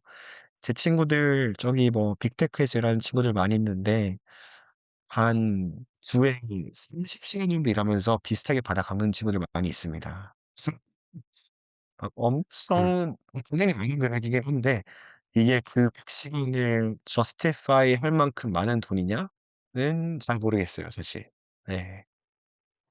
그쵸. 이게 한국 기준으로 들으면은 좀 많아 엄청 많아 보이는데 사실 막 미국에서는 그 정도는 아니고 물론 엄청 많이 받는 거라고 저는 생각하거든요. 이제 연차에 비해서는 많이 받는 거라고 생각합니다. 그 연차에 대비해서는 많이 받는데 이제 그 살인적인 진짜 살인이죠. 많이 죽습니다. 예. 그래서 '살인적인 맞아요. 업무 강도에 비해서는 쉽지 않다.' 그래서 많이 떠나는 거겠죠 그래서. 그쵸. 이게 그리고 단순히 그 업무 시간만 놓고 봤을 때는 업무 시간이 많은 것도 맞는데, 왜냐면 사실 저는 아까 말씀드렸던 것처럼 컨설턴트로 일할 때에도 비슷하게 많은 시간을 근무를 했었거든요. 근데 투자은행에서 인턴을 했을 때 스트레스 레벨은 훨씬 높았던 것 같아요. 근데 그 이유가 뭐냐면은 어 그 컨설턴트 같은 경우에는 일을 많이 하긴 하지만 그래도 내 일에 대한 스케줄이나 아니면 업무의 진척을 어느 정도 내가 컨트롤이 가능하거든요. 왜냐면 내가 진행을 하는 분석이니까. 근데 투자은행에서 뱅커들이 담당하는 업무는 되게 촉박한 타임라인을 가지고 프로세스가 진행이 돼야 되는 업무들이기 때문에 이 그 업무의 진척에 대한 컨트롤을 제가 갖고 있지 않아요. 그리고 항상 긴박하게 돌아가고, 그렇기 때문에 엄청나게 빠른 시간 안에 대응하는 거를 요구를 하고, 그래서 핸드폰이 불이 납니다. 항상 뭐 전화도 많이 오고 이메일도 많이 오고, 과장이 아니라 보통 하루에 이메일 300 통씩 주고받는 것 같아요. 그리고 이거를 제가 계속 그 빠른 시간에 대응을 해야 되다 보니까 핸드폰을 계속 쳐다보고 있어야 되는 거예요, 컴퓨터를. 그렇다 보니까 그런 관점에서 스트레스 레벨이 되게 높지 않나. 저 개인적인 경우에는 그런 부분들이 되게 큰 스트레스로 다가왔거든요. 물론 이거는 사람 바이 사람이겠지만, 이런 약간 업무의 성격에 따른 그런 특성도 이해를 하시면 좋을 것 같습니다. 이건 진짜 내부자가 아니면 듣기가 어려운 고급 정보인데 역시 쉽지 않네요. 듣고 보니 쉽지 않고 역시 '돈을 많이 주는 이유가 있다.'라는 점은 또 알게 되는 것 같습니다. 하지만 그럼에도 불구하고 하고 싶은 분들이 많잖아요. 미국 그죠? 내에서도 많고 네. 사실 아무래도 한국에서도 네. 네 그쵸. 많으실 텐데 리크루팅은 어떻게 합니까? 들어가시 어떻게 하면 들어갈 수 있죠? 이거는 뭐 그쵸. 일단은 저는 MBA 리크루팅을 경험을 한 거니까 MBA 리크루팅 중심으로 말씀을 드리자면, 근데 뭐 제가 알기로 그러니까 대학생들 대상으로 하는 애널리스트 리크루팅도 비슷하다고는 알고 있는데, 죄송합니다. 아까 말씀드렸던 것처럼 알러지 때문에 계속 목이 가 있네요. 이 리크루팅 프로세스를 요약을 하자면은 그게 엄청 많이 진행을 하고, 그다음에 인비 온리 네트워킹 이벤트 진행하고, 그다음에 1차 인터뷰 진행하고, 마지막으로 슈퍼데이 인터뷰 진행을 하는 그런 순서로 진행이 됩니다. 우리 말포이 님께서도 사실 어느 정도는 인지를 하고 계신 프로세스일 텐데 치를 떠시죠? 저도 치가 떨립니다. 저는 이 프로세스가 진짜 약간 프로듀스 101 같았어요. 예. 오디션과 재롱잔치의 연속이다. 그렇게 말씀드릴 수 있을 것 같고, 가장 첫 번째 단추인 커피 챗 같은 경우에는 사실 커피 챗보다 앞서서는 이제 당연히 서류 접수 혹은 아 이 부분을 말씀드려야겠구나. 그 투자은행은 사실 컨설팅이랑 비슷하게 그 학벌을 되게 중요하게 보는 몇 안 되는 산업이기는 해요. 예전에 컨설턴트에 대해서 다뤘을 때도 말씀드렸던 것처럼 좀 어린 놈들이 되게 중요한 기업 고객들 혹은 법인 고객들 대상으로 많은 돈을 받는 서비스를 제공하다 보니까 그들한테 어느 정도의 그런 크레덴셜을 주기 위해서 학벌을 되게 많이 보게 되는 그런 케이스인 것 같고, 어찌 됐든 그렇다 보니 이런 리크루팅을 대상을 하는 학교들도 소위 말하는 타겟 스쿨이 아니면은 진행을 잘 하질 않아요. 그래서 "타겟 스쿨 아니면은 아예 못 들어가는 거냐?"라고 하면은 그건 또 아니긴 한데, 미국은 특히나 더 내가 진짜 열과 성을 다해서 네트워킹을 열심히 잘하고 또 뛰어난 지원자임을 보여주면은 타겟 스쿨이 아니어도 들어가는 경우가 있긴 한데, 그거는 너무 exceptional한 케이스다 보니까 그냥 통상적인 케이스를 말씀을 드리자면은 타겟 스쿨 대학생이어야 된다. 일단은 학생이어야 된다. 예. 타겟 스쿨이라고 하면은 미국은 좋은 학교들이 워낙 많으니까 그냥 통상 한 20 위권 안에 있는 학교들이라고 말씀을 드릴 수 있을 것 같고, 이 타겟 스쿨 안에 있으면은 이런 은행들이 리크루팅을 와요. 이제 온 캠퍼스로 회사 소개도 하고, 그럼 그 회사 소개하는 자리에 가서 인사도 나누고 레주메도 건네주고 하면서 약간 서류 심사에 밑작업을 하는 거죠. 그래서 이제 서류가 통과가 되면은 커피챗 인비가 오는 겁니다. 그래서 이 커피챗에서부터 시작해서 이제 말씀을 드리면은, 커피챗은 은행마다 차이가 있지만 적게는 두세 번, 많게는 10 번까지 진행을 합니다, 은행별로.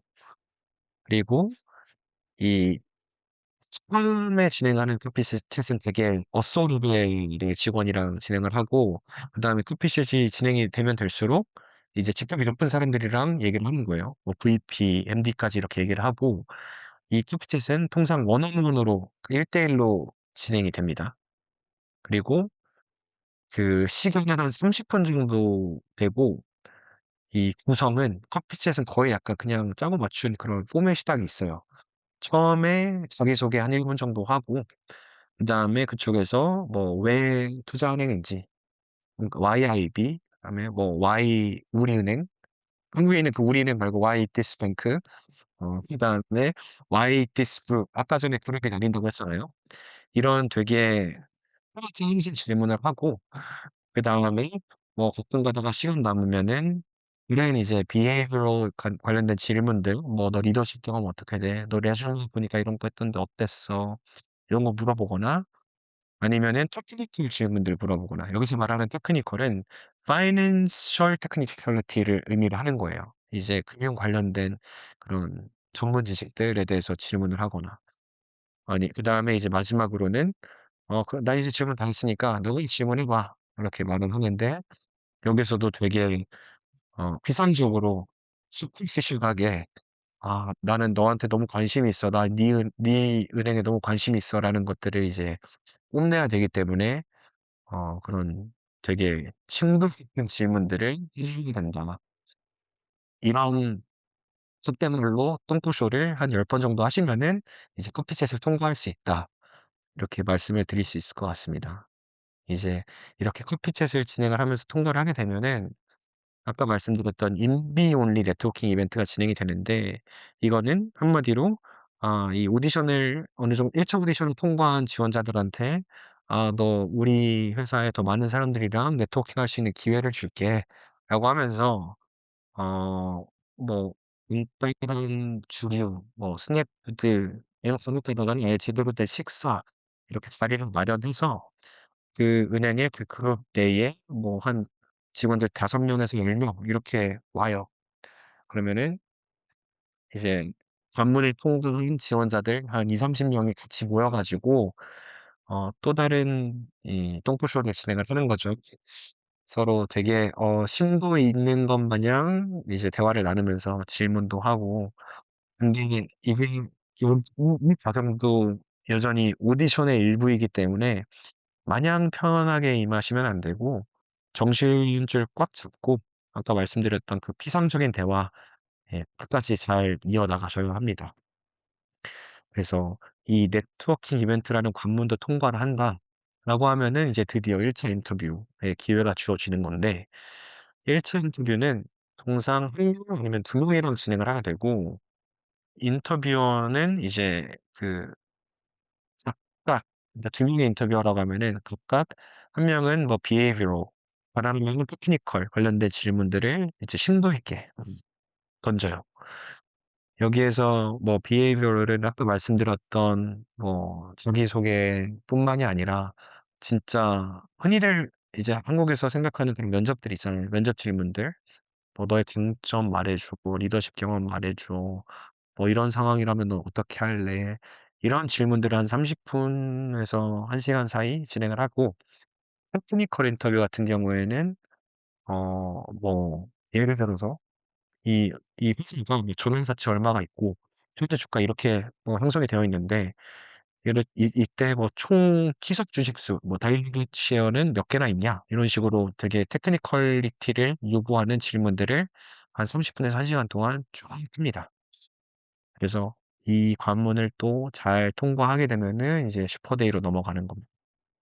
근데 여기서 말씀드릴 게, 이 파이낸셜 테크니컬리티를 물어보는 질문이 당연히 처음 들어보는 사람 입장에서는 되게 막 복잡하고 어려워 보일 수 있는데, 쪼끔만 공부하면은 사실 그렇게 어려운 게 아니에요. 이게 저 같은 경우에도 금융 백그라운드가 아예 없는데, 이 그 리크루팅 프로세스가 사실 MBA 시작하고 한 2주 있다가 바로 진행이 되거든요. 그래서 준비 기간이 엄청 짧아요.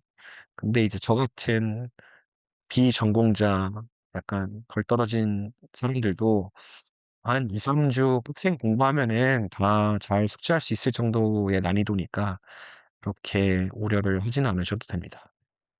그래서 이제 마지막 관문인 슈퍼데이 인터뷰는 어떻게 진행이 되냐? 항상 3 명에서 뭐 한 5 명까지 인터뷰어가 있고, 이들이 비헤이비얼과 테크니컬을 약간 혼재해서 질문을 막 해요. 근데 이 방식 자체는 1차 인터뷰랑은 거의 뭐 대동소이한데, 많은 수의 인터뷰를 진행을 하고, 그리고 또 대부분의 경우 인터뷰어들이 직급도 더 높은 사람들이 들어와요. 그렇다 보니까 좀 긴장이 되는 것도 확실히 있죠. 뭐 1 차는 두 번밖에 인터뷰 진행 안 하니까 운이 어느 정도 따라주면은 통과를 할 수 있어도, 이 슈퍼데이에서는 인터뷰 횟수도 많다 보니 진짜 실력으로 뭐 입증을 해야 된다. 그렇게 말씀을 드릴 수 있을 것 같고, 그래서 이 마지막 관문인 슈퍼데이까지 다 통과를 하면은 드디어 오퍼를 받는 그런 구조이다. 네. 그리고 좀 더 중요한 게 있는 게, 제가 방금 말씀드렸던 이 일련의 과정이 풀타임 오퍼를 받기 위한 과정인 경우는 드물어요. 이거는 다 인턴십을 얻기 위한 과정인 거고, 대부분의 케이스 대졸 신입 애널리스트가 됐건 MBA 어쏘가 됐건 인턴십을 이제 오퍼를 받고 인턴십 2달 정도 한 다음에 그 인턴십 성과에 따라서 풀타임 오퍼로 전환이 되냐 안 되냐의 그런 프로세스입니다. 그래서 이게 결국에는 정식 풀타임 오퍼까지 진행이 되는 리크루팅 과정이다. 그렇게 이해를 해 주시면 될 것 같습니다. 어 듣기만 해도 쉽지 않죠. 그래서 이제 중요한 거는 타깃 스쿨에 있어야 된다. 그리고 그 타깃 스쿨에 있으면은 리크루팅 이벤트로 와서 이게 오고, 커피집에서 그때부터 시작을 해서 몇 번 하고, 네트워킹 이벤트도 가서 또 하고, 그다음에 인터뷰 한 번 하고 또 인터뷰 한 번 더 하고, 이래서 인턴십하고 또 풀타임 받아야 된다. 이런 지난하는 과정들을 거쳐야 되는 거네요. 역시 이게 고급 직종이라 쉽지가 않습니다. 네. 그쵸. 예, 쉽지 않은 것도 사실이고, 근데 굉장히 고통스러웠습니다. 고통스러운 과정이에요 진짜. 이게 뭐 어려워서라기보다는 일단 체력 소모도 엄청나고, 그다음에 괜히 제가 막 평가절하 혹은 비하하려는 의도는 아닌데 진짜 피상적인 대화를 많이 나눕니다. 그래서 현타도 되게 많이 오고 사실. 예, 하지만 어쩌겠습니까. 그게 이 프로세스의 일부분인데, 이 제도의 일부분이다 보니까 예, 어쩌겠어요. 그 룰 안에서 플레이를 해 줘야죠. 그럼요, 그럼요. 이 지난한 과정을 다 뚫어오신 우리 왈도님은 훌륭하다. 훌륭한 인재라고 볼 수 있죠. 그래서 이렇게 해서 JP 모건의 IB 뱅커가 되셨다. 이제 뭐 다 아시니까 이제 업소가 되신 건데, 훌륭하십니다. 예 감사합니다. 저도 예 제 노력을 굳이 평가절하할 필요는 없긴 하지만 아닙니다. 사실 여기서 나도 밝힐 당신은 더 있잖아요. 저는 네. 저는 이 하나 우리 말 이 저는 이 프로듀스 101 하다가 한 98 위로 떨어졌어요. 그런 그런 사람입니다. 저희 아니지. 월드님 1등 하실 때 98 위로 떨어지고 예. 저 아니지, 아니지.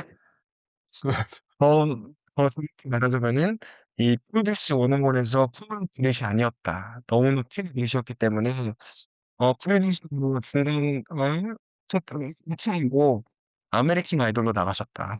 그래서 질문하셨잖아요. 아 아. 그런 거는 다 변명이죠. 다 변명 다 핑계입니다. 뭐 이게 "안 아. 맞았다." 야 다 핑계. 이게 98 위로 떨어졌고요. 예. 월드님 잘 나가실 때 저 한창 잘 나갈 때 한창 잘 나갈 때 떨어져서 그거 혼자 울고 있었다. 그리고 월드님 성공한 거 다 지켜보고 예 그렇죠. 아니 이제 너무 웃기네. 아 쉽지 않았습니다. 이 진짜 아. 그래도 제가 보증합니다. 이 굉장히 어려운 과정이고 진짜 힘든 과정이고 그 되시는 분은 대단한 분들이다. 네. 그래서 아니 근데 여러분들도 예 음 뭐 아니요. 제가 말씀하시죠.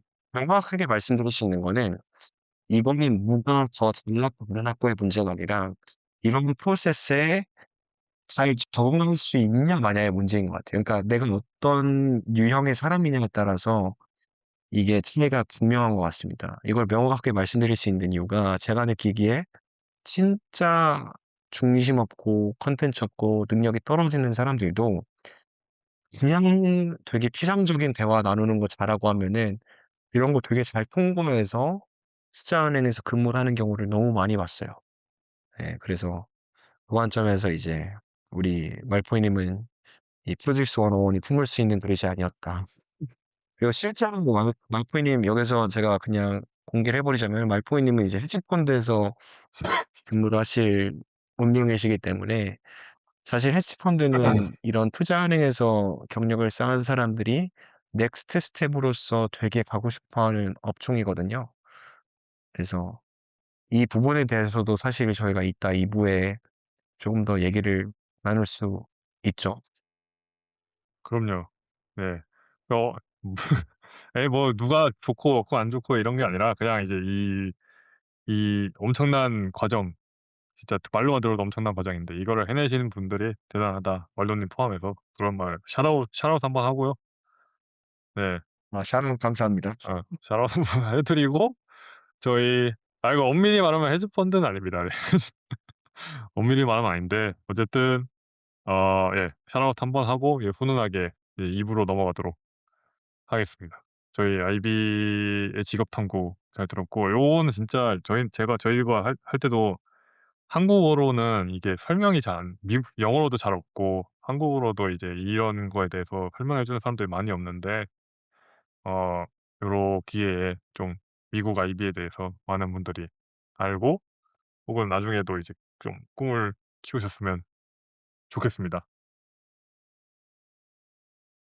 좋습니다. 훈훈한 마무리 너무 감사드립니다. 제가 진짜 앱을 학수도 부었는데도 시간이 꽤 오래 걸렸네요. 이제 그럼요. 이게 마무리를 음 예 마무리를 잘하자. 입으로 넘어가자라고 말씀드리던 찰나에 이 겹쳐 가지고 또 그럼요. 잘하자. 잘하자. 넘어가겠습니다. 잘하자. 저희는 2 부로 다시 돌아오겠습니다. 네 좋습니다. 2 부에서 뵙겠습니다.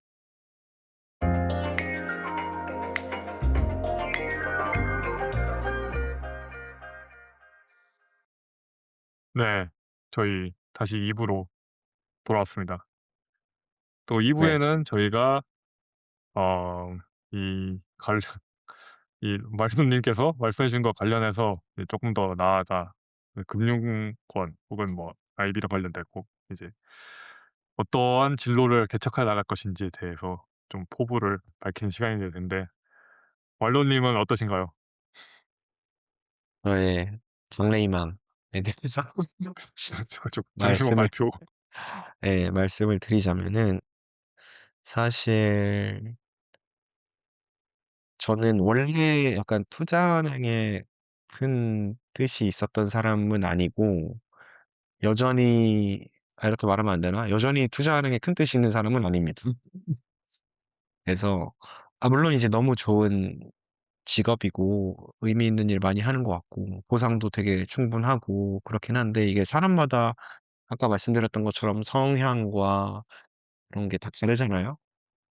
그래서 이제 저의 성향을 놓고 보았을 때 저는 분석적인 업무를 하는 걸 더 좋아하는 사람이다 보니까 그러니까 투자은행은 분석적인 업무도 하긴 하지만 결국에는 이 딜 프로세스를 잘 execute, 그러니까 진행을 시키는 게 중요한 역량이다 보니까 저는 이런 업무보다는 약간 그래도 혼자서 고민하고 뭔가 분석해 보고 분석한 그런 전략이나 생각을 바탕으로 이거를 한번 implement도 해 보고 그런 것이 더 맞는 사람인 것 같아요. 그래서 이제 혀가 길었는데 저는 이제 결국에 IB 말고 그다음에 넥스트 스텝에 대해서 고민을 계속 해 보는 것 같습니다. 근데 통상적으로 IB에서 이제 근무를 하는 사람들이 걷게 되는 그런 되게 픽서한 진로들이 있는 것 같아요. 하나는 당연히 IB에 그대로 남아서 시니어 파트너 달고 뭐 MD 달고 계속 이제 파이낸셜 어드바이저로서 명성을 쌓아가는 게 있고, 또 하나는 아까 서두에 잠깐 말씀드렸던 것처럼 사모펀드로 넘어가는 그런 루트가 있어요. PE. 이제 PE로 넘어가면은 내가 직접 투자자가 되면서 이 투자의 레셔널도 고민을 많이 하고 thesis 도 많이 세우고 그거를 실제 그 딜 투자 구조를 잘 짜서 투자 집행도 하고 그 이후에 회사 관리도 잘해서 밸류업 시킨 다음에 돈 더 비싼 값에 팔아 가지고 수익 실현도 하고, 어떻게 보면은 쪼끔 더 분석적인 업무가 이제 포괄이 되는 그런 루트라고 생각이 들거든요. 그래서 사실 제가 생각하는 것도 이 PE 루트이기도 하고, 그래서 이 PE 루트가 있고, 또 하나는 마찬가지로 아까 말씀드렸던 것처럼 해지 펀드로 가는 루트가 또 있어요.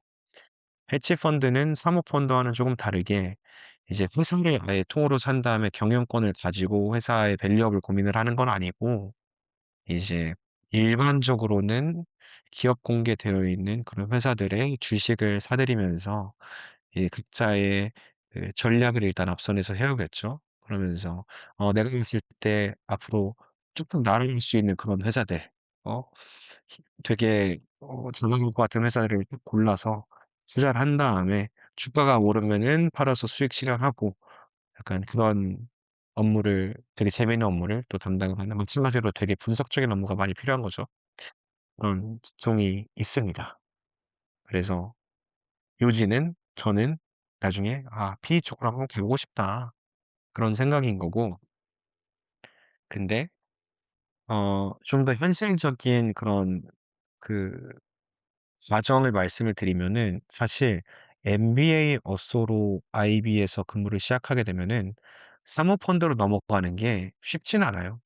왜냐면 통상적인 루트는 아까 말씀드렸던 것처럼 대졸 신입들 애널리스트들이 한 2년 정도 애널리스트 경험을 쌓고 이제 PE에 어쏘로 넘어가는 게 되게 정통 루트로 고착화되었다 보니까 이제 PE 입장에서도 이제 저처럼 나이 든 그전에 IB 경험 없어서 애널리스트로 굴러본 경험도 없는 애를 데리고 사모펀드에 어쏘로 채용을 하는 게 사실 그들 입장에서는 리스크일 수 있거든요. 그래서 이게 쉬운 길은 아닌데 '한번 도전해 보자.'라는 생각인 거죠. 근데 제가 도전하고 싶은 이유는 아까 말씀드렸던 것처럼 '분석적인 업무가 저한테 잘 맞을 것 같다.'라는 생각도 있고, 여기에 더해서 제가 원래 컨설턴트였잖아요. 그러다 보니까 이 기업의 성장 전략을 짜고 그거를 실현시키고 관련된 업무를 고민하고 하는 게 제 적성에 되게 잘 맞았어요. 근데 이제 사모펀드에서 근무를 하다 보면은 단순히 투자해서 끝나는 게 아니라 실질적으로 포트폴리오를 관리하면서 그런 부분에서도 제 자아 실현을 할 수 있을 것 같다라는 생각이 있어서 예 그렇게 좀 희망을 하게 됐고 또 더 나아가서 제가 만약에 사모펀드 업계에서 경력을 많이 쌓을 수 있다면은 나중에는 '내가 직접 그 PE 하우스를 차릴 수도 있지 않을까.'라고 하는 그런 망상도 좀 하고 있습니다. 그게 왜 망상입니까? 좋은 꿈이죠. 좋은 그쵸. 장래희망입니다. 네. 아 그쵸. 네. 그런 큰 포부는 가지고 있습니다. 그럼요. 그런 포부가 있어야 이제 이 업계에서 이제 잘 나갈 수 있고 버틸 수 있는 거 아니겠습니까? 이제 그 장래희망도 설명해 주시면서 아이비가 가야 할 방향들도 또 잘 설명해 주셔 가지고 아주 좋습니다. 그래서 그 많은 길들 중에 이제 PE로 가셔서 이제 어떻게 해 보시려고 하시는 거잖아요. 근데 그 PE도 종류가 많은데 특히 또 이 바이아웃 쪽으로 관심이 있으신 거잖아요. 맞아요. 결국에 경영권을 가져가면서 실제 그 기업의 밸류업에 관여를 하는 그런 사모펀드 하우스들에 관심이 있는 거고 그 이유는 아까 말씀드렸던 것처럼 제가 그런 기업 성장 전략에 관심이 많은 것 같아요. 예. 그리고 그게 제 과거 컨설팅 경력과 관련된 역량의 강점들을 10분 활용할 수 있는 그런 영역이기도 해서 재밌을 것 같습니다 실제로. 예. 아니 그리고 죄송합니다. 저희 경력이 잘 맞으시니까 컨설턴트랑 PE 사실 뭐 미국에선 제가 잘 모르겠습니다. 근데 한국에서는 좀 전형적인 루트 중에 하나잖아요. 컨설턴트 하다가 이제 PE로 가시는 분들도 많으니까. 되게 잘 맞는 거라 생각하고 기회는 좀 얼마든지 있을 것 같고 네 좋은 것 같습니다. 그래서 하실 말씀 계속 해 주시죠. 까먹었어요. 이걸 뭔가 아이 얘기를 하려고 했던 것 같은데. 이거 아이디어 맞나요? 아 농담입니다, 농담. 네. 이렇게 저같이 되게 밝지 못한 사람도 아이비 할 수 있다. 컨설팅 할 수 있다. 여러분 희망을 아 가지십시오. 이렇게 받는다고? 아 어쨌든 그러면 본인만의 어떤 특별한 전략이 있으니까 요즘 바이아웃 펀드가 굉장히 많잖아요. 한국에도 많고 미국은 뭐 말할 것도 없고. 그래서 이제 좀 특별한 된 차별화된 그런 게 있어야 될 것 같은데 좀 그런 게 좀 있으신가요? 사실 저는 예전에 저희가 한때 그 기업 승계 M&A 관련된 거 주제 다뤘었잖아요. 저는 그쪽도 되게 흥미로운 영역일 거라고 생각을 하기는 했어요. 물론 그때도 이제 다뤘다시피 한계가 명확하죠. 그런 좀 알짜배기들 알짜배기 중소기업들을 이제 인수를 하는 것 자체는 뭐 인수 가격도 낮게 가져갈 수 있고 기회 영역이 많은 것도 사실이긴 하지만 결국에 사모펀드 입장에서는 짧은 기간 동안 소유하고 운영하고 키워서 팔아야 되는 건데 이 파는 거에 대한 불확실성이 워낙에 큰 시장이다 보니까 '이게 될까?' 싶긴 한데 근데 결국에 적당한 규모의 인수 대상을 찾고 거기에 더해서 명확하게 사이즈업해서 그 충분히 시장에 형성되어 있는 그런 캡 사이즈 아까 말씀드렸던 딜 규모로 이 회사를 키울 수 있으면은 그래도 약간 '도전해 볼 만한 시장이지 않을까? 전략이지 않을까?'라는 생각이 여전히 있기는 있어서 소위 말하는 그 롤업 전략이라고 하죠. 그러니까 같은 시장 내에 비슷한 유형의 회사들을 여러 개 인수해서 이제 볼트온 합쳐서 이제 큰 덩어리의 한 개의 엔티티로 만든 다음에 판매를 하는 그런 전략이 그래도 고려를 해 볼만한 것 같고 그리고 여기에 더해서 또 관심 있는 영역은 이 구리구조 대상 회사들.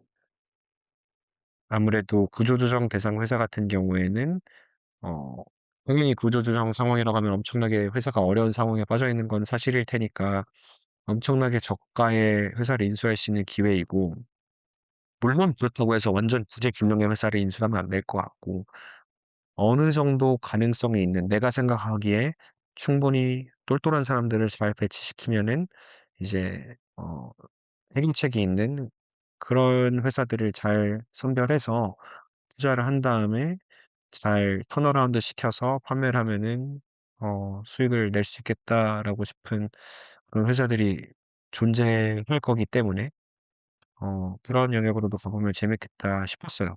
근데 제가 이 영역에 요즘 들어서 관심을 갖게 된 이유는, 원래 우리나라 같은 경우에는 좀 그 구조 자체가 산업은행이 이런 구조조정 회사에 어떻게 보면은 구세주로서 그냥 무작정 돈을 투입을 하는 경향성이 있잖아요. 그렇기 때문에 어떻게 보면 공적 자금이 구조조정 대상 회사를 구제를 하는데 그냥 무조건적으로 쓰일 수 투입이 될 수 있으니까, 민간 차원에서 이런 구조조정 회사들을 대상으로 투자를 하면서 돈 벌 수 있는 길이 많이 없는 건데, 이게 '앞으로는 바뀌지 않을까.'라는 기대감이 있어요. 왜냐면 사실 우리나라 뭐 정부 바뀔 때마다 항상 이제 대두되는 이슈잖아요. 너무 정부 돈 다 때려박고 돈만 때려박으면서 실질적으로 턴어라운드는 일어나지도 않고, 이게 맞냐. 그렇다 보니까 '언젠가는 이게 구조적으로 바뀌지 않을까.' 결국에 민간의 영역에서 좀 더 적절한 인재들과 리소스가 투입이 되면서 더 효율적으로 이 문제를 해결하기 위한 발판이 마련되지 않을까라는 생각이기 때문에, 만약에 그런 발판이 마련이 되면은 진짜 기회의 땅이라고 생각해요. 우리나라는 아직까지 없던 시장이기 때문에. 그래서 '그런 기회를 한번 엿보는 것도 좋겠다.'라는 생각을 머릿속으로만 하고 있습니다. 훌륭합니다. 뭐 머릿속으로 해야죠. 뭐 어디서 말하면은 쉽지 않죠. 네. 맞습니다. 그 기밀 유출이기 때문에 여기서만. 여기서 이미 다 말해버렸네. 하지만 아 어차피 우리의 청취자들은 많지 않다. 그럼요. 청취자들도 대부분 이 업계에 관련이 없다. 그리고 더더군다나 지금 뭐 1 시간 30 분을 넘어가는데 여기까지 듣지 않는다. 아 통계상 1%도 안 됩니다. 그래서 거의 없다 보시면 되고, 사실 조회수가 뭐 한 10, 20 사이인데 1%안 되는 거면 그냥 없는 거죠. 예 1 점 뭐 0 점 몇 명 사람이 없어요, 사람이. 이게 없는 거라 보시면 됩니다. 네 여기 저 혼자 떠들고 있다. 그렇죠. 그 좋은 전략들인 것 같습니다 진짜. 만약에 진짜 그런 식으로 좀 한국 사회가 바뀌게 된다면은 좀 더 개방적이게 확실히 기회의 땅은 엄청 많을 것 같고, 그 미국에서는 엄청 크잖아요 시장이. 그 시장만 해도 사실은 따로 IB에서도 아예 따로 이제 리스트럭처링 파트가 있고 한 거 보면은 그 리스토리스 전문 컨설팅 전문 P들 다 있으니까, 이런 것들이 한국에서 열리면은 뭐 선점하게 된다면 그냥 가는 거죠 뭐. 달나라 가는 거죠. 맞습니다. 같이 단란히 계시죠, 지금. 저 저 뭐 달나라 갈 때 불러 주시면은 탑승할 수 있습니다. 같이 탑승.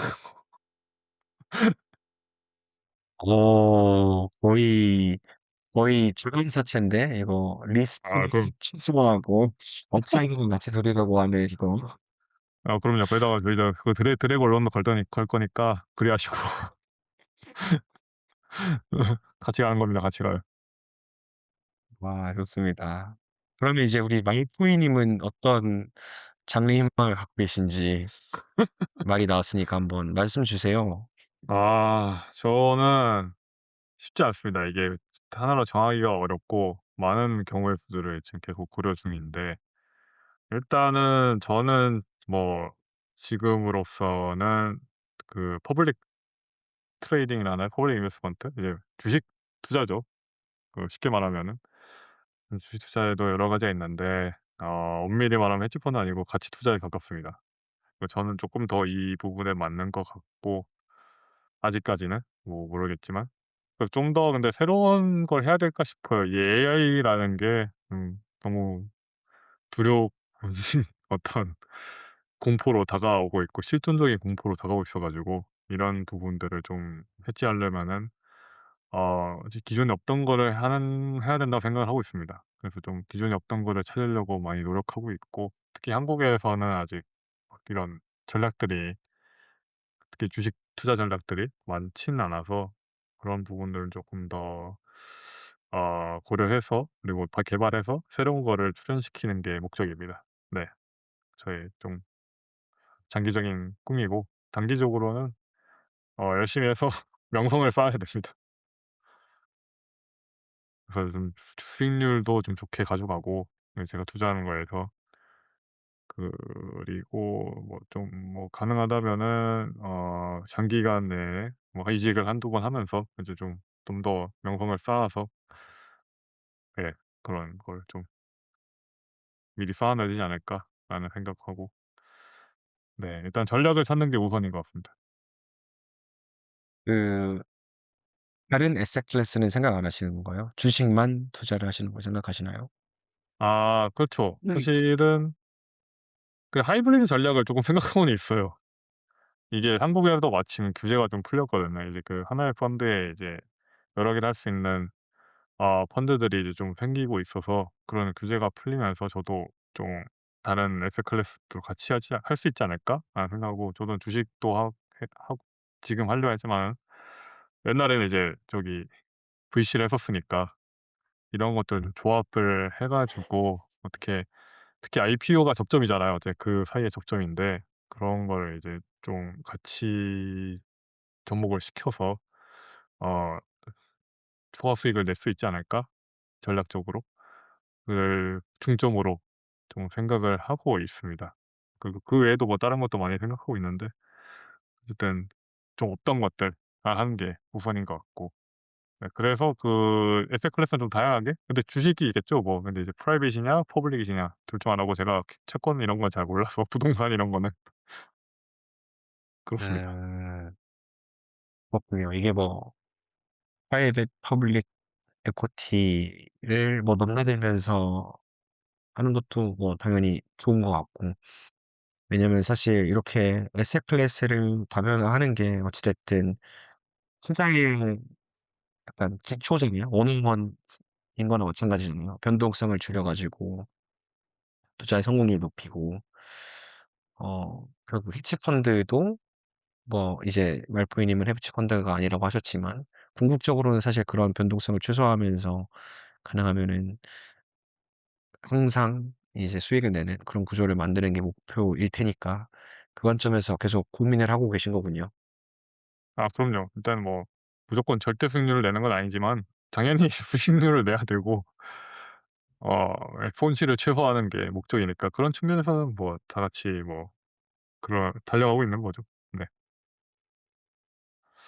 그렇습니다. 맞습니다. 이게 아, 아까 전에 그 말포이 님이 말씀하셨던 게 명분을 좀 찾는다고 말씀해 주셨는데, 이 업계는 사실 되게 독특하게도 개인이 뭐 원점을 연차가 높지 않더라도 이 매니저로서 명성을 쌓고 그 명성이 되게 중요한 역할을 하는 몇 안 되는 산업 중에 하나잖아요. 그래서 언젠가는 우리 말포이 님의 이름을 저 다른 투자 대가들과 함께 나란히 볼 수 있는 날이 올 수 있기를. 그때 되면은 그날이 오면은 "나 치킨 한 마리만 사 줘라." 당부드리며. 그날이 오면은 무조건 사 드리고요. 근데 이제 좀 시대가 좀 변한 것 같아요. 옛날에는 이제 진짜 뭐 대가가 돼서, 예를 뭐 워런 버핏, 뭐 피터 린치, 뭐 이렇게 이제 대가가 돼서 그 이름을 날리는 거라면은, 요즘은 약간 시대가 달라진 것 같습니다. 좀 뭐랄까, 어그로를 끌고 그런 어떤 그 진짜 명성을 위한 명성, 이런 것들이 훨씬 더 중요한 시대가 된 것 같아서, 그런 거에 조금 더 초점을 맞춰야 되지 않을까라는 생각도 하고 있어요. 막상 그냥 가만히 수익률만 내고 열심히 한다고 뭐 세상이 잘 알아주진 않는 것 같아요 이제는. 워낙에 이제 편협한 시각들로 세상을 음. 보니까 사람들이, 그 편협한 시각 그쵸. 안에 들어가야 되는 그런 거를 해야 될 것 같아서, 그런 것도 좀 고민을 하고 있습니다 여전히. 그건가? 레이 달리오 네. 빅숏의 이름이 뭐더라? 그 주인공? 아 마이클 버릴. 마이클 버리 그런 마이클 버리가 느낌인가요? 잘하죠 그거를. 음. 그 수익률은 요즘 안 좋지만은 어쨌든 잘해요 그거를. 그 명성을 그게 날리는 거는 잘해. 핵심이잖아요. 그러니까 수익률이 안 좋은데도 명성이 엄청 있잖아요. 유명하잖아요. 그럼요, 그럼요. 네. 아 수익률 막 엄청 안 좋진 않아요. 또 뭐 잘해요. 잘하긴 하는데 음. 근데 어쨌든 그 막 엄청 자랑할 뭐 대가 이 그에 비해 그러니까 그 정도 수준은 아닌 비해서 이제 명성이 되게 높으니까 그런 측면이 있는 음. 거죠. 회사는 어쨌든 이제 그런 관종 같은 사람들에게 시원을 주니까 뭐 그런 것도 고민을 하는 것 같습니다 요즘은. 어쨌든 이 업계가 왈도님 말씀하셨다시피 어떤 특정 개인이 명예를 가지고 뭐 뭔가를 할 수 있는 그런 면 안 되는 예 좀 업계다 보니까 그런 개인의 실력도 굉장히 중요하고 개인의 어떤 PR 이런 것도 중요하고 그래서 그런 것들을 좀 고려하고 있어요. 근데 또 제가 막 보면은 이제 그런 것들 아시는 분들이 뭐 하긴 해요, PR들 막. 근데 되게 꼴 보기 싫은 것도 많아 가지고 '어떻게 하면 안 그렇게 할 수 있나.' 이렇게 뭐 보면서 항상 뭐 많은 분들이 있어요. 그 유튜브에 나오시는 분들도 있고 뭐 저 링크드에 나오시는 분도 있고 보면 항상 막 솔직히 되도 않는 저기 아이디어를 가지고 근데 그 아이디어가 아니고 되도 않는 이제 인사이트죠. 사실 인사이트도 아니에요. 그 어디나 다 있는 정보들을 그냥 짜집기 해서 "이게 내 의견입니다." 하면은 사람들 막 박수치 주고 막 진짜 꼴 보기 싫어서라도 좀 다른 방향으로 가야 될 것 같습니다. 와 쉽지 않은 일이네요 진짜. 음.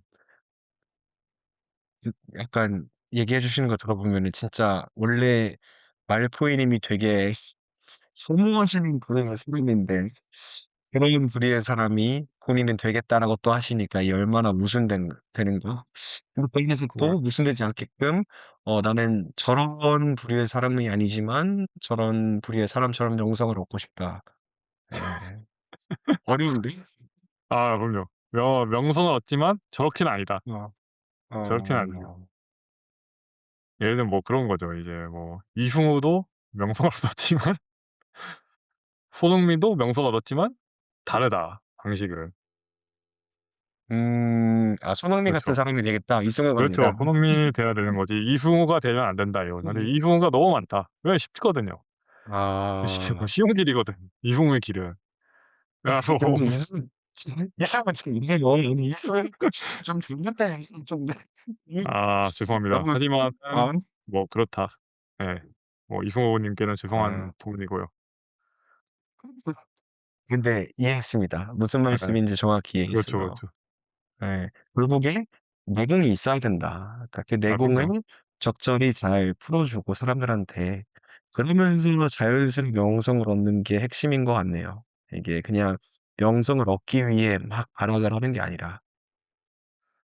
뭐 발악을 하는데 이제 좀 하이브리드 같은 거죠. 이제 좀 발악도 하면서 내공도 있고 아아. 이런 걸 같이 보여줘야 되는 거죠. 이제 너무 발악하거나 아. 막 없는 거를 내공을 막 있는 척하면서 하는 것보다는 이제 내공을 슬쩍 아. 흘려주면서 발악이 우선이죠. 발악이 우선인데 이 내공을 슬쩍 넣어 준다. 네 이제 티 나지 않게.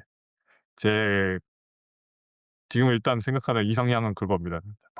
발악이 우선이긴 한데 슬쩍슬쩍 이게 인사이트를 좀 흘려주면은 이제 좀 이게 있어 보이니까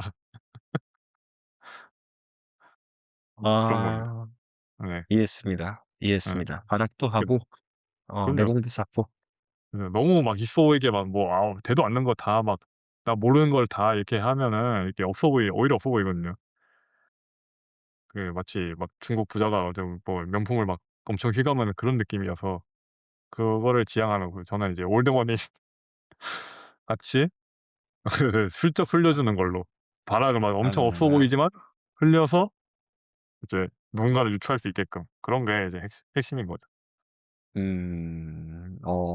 이해했습니다. 이제 그 대략적인 컨셉은 이해를 했고 근데 여전히 진짜 어려운 일이긴 하잖아요. 그래서 부디, 부디 성공하시길. 부디 네. 성공해서 나한테 치킨 한 마리를 사줄 수 있기를 아 간절히 그럼요. 기원하겠습니다. 지금 여기가 그 일환이에요. 사실 이걸 다 그 일환이고 이 맞아. 중고쇼도 거대한 그 일환 중에 하나입니다. 계획 맞아요. 중에 하나고. 처음에 이거 시작하기 전에 이제 당신이 막 꼬드겼잖아요. "나 이걸로 어그로 끌어야 되니까 같이 해 보자. 한번 도와줘라." 그럼요. "한번 도와주시오." 했는데 본인도 인정하시고 같이 하자고 했잖아요. 그것도 맞지. "저도 어그로를 한번 같이 끌어보자. 나도 그럼요. 어그로 좀 끌어보고 싶다." 예예. 같이 이제 니즈가 맞은 거죠. 제가 물론 좀 더 이게 설득을 하긴 했지만은 예 저는 니즈가 맞았다고 생각합니다. 제 100%는 아닌 것 같고 제가 봤을 때는 내가 억지로 끌려 나온 척 얘기하는데 사실은 같이 역으로 끌려 나온 거고. 네. 맞습니다. 예. 니즈가 맞았던 거 맞고 예. 다만 아쉬운 점은 아직 결실을 맺지는 못했다. 아 노력이 필요하다. 쉽지 않다. 억울해도 쉽지 않다.